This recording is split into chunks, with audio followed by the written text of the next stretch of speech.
কিছু কিছু অর্থোপেডিক সমস্যা বা উপসর্গ আপনার জানা থাকলে আপনার এই রোগের প্রাথমিক পর্যায়েই আমাদের কাছে বা আমরা যারা অর্থোপেডিক সার্জন আমাদের কাছে আসলে আমরা এটা অনেকাংশে মিনিমাইজ করতে পারি। সেজন্য এই রোগগুলো কিছু কিছু উপসর্গর সাথে এই রোগগুলো খুবই জড়িত, যেটা আপনার জানা থাকলে আমাদের কাছে আসলে আপনি সহজে এটা সমাধান পেতে পারেন।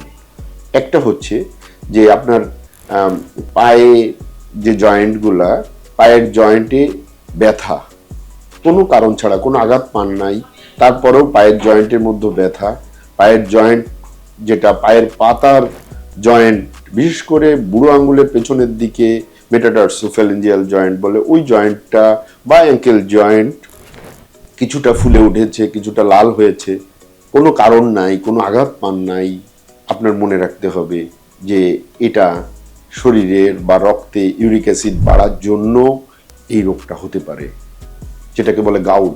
এটা হতে পারে, এটা গাউট, যেটা কিনা আপনার এটা হলে আপনি অর্থোপেডিকের ডাক্তারের শরণাপন্ন হবেন।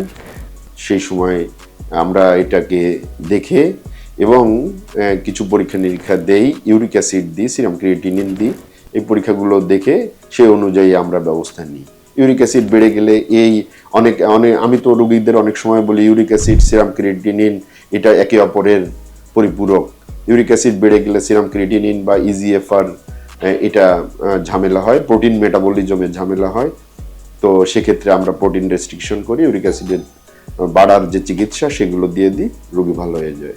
ছোট ছোট হাতের এই যে ছোট ছোট জয়েন্টগুলা, এগুলোতে ব্যথা হচ্ছে, দিনের পর দিন ব্যথা হচ্ছে। রাতে সকালে ঘুমের থেকে উঠলে সমস্ত জড়তা, হাতের জয়েন্টগুলা জড়তা হচ্ছে, শরীরের অন্যান্য ছোট ছোট জয়েন্টগুলোতে ব্যথা হচ্ছে, প্রতিদিন দিনের পর দিন এভাবে চলতেছে। সকালে ওঠার পরে বেশ কিছুক্ষণ আপনি ঘুমের থেকে উঠতে পারছেন না, বা এই ব্যথার জন্য আপনি মুভ করতে পারছেন না, বেশ কিছুক্ষণ পরে আপনি আস্তে আস্তে আস্তে আস্তে আপনার ব্যথা ভালো হয়ে যাচ্ছে।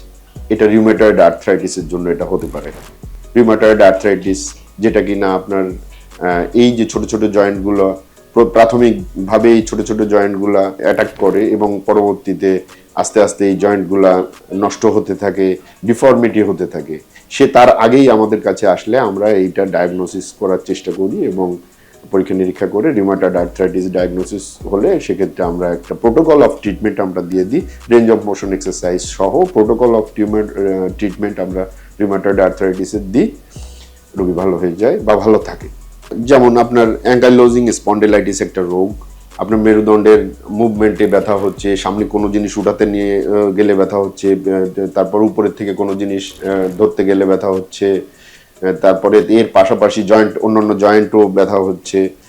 সেক্ষেত্রে এই ক্ষেত্রে অ্যাঙ্কাইলোজিং স্পন্ডিলাইটিস হতে পারে।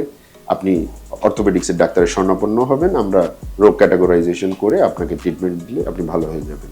লো ব্যাক পেইন হচ্ছে, ব্যাক পেইন হচ্ছে, আপনার মেরুদণ্ডের নিচের দিকে ব্যথা হচ্ছে, ব্যথাটা আপনার পায়ের দিকে চলে যাচ্ছে, রেডিয়েশন পেইন বলা হয়। এটা অনেক সময় প্রোল্যাপস ইন্টারভার্টিব্রাল ডিস্কের জন্য হতে পারে।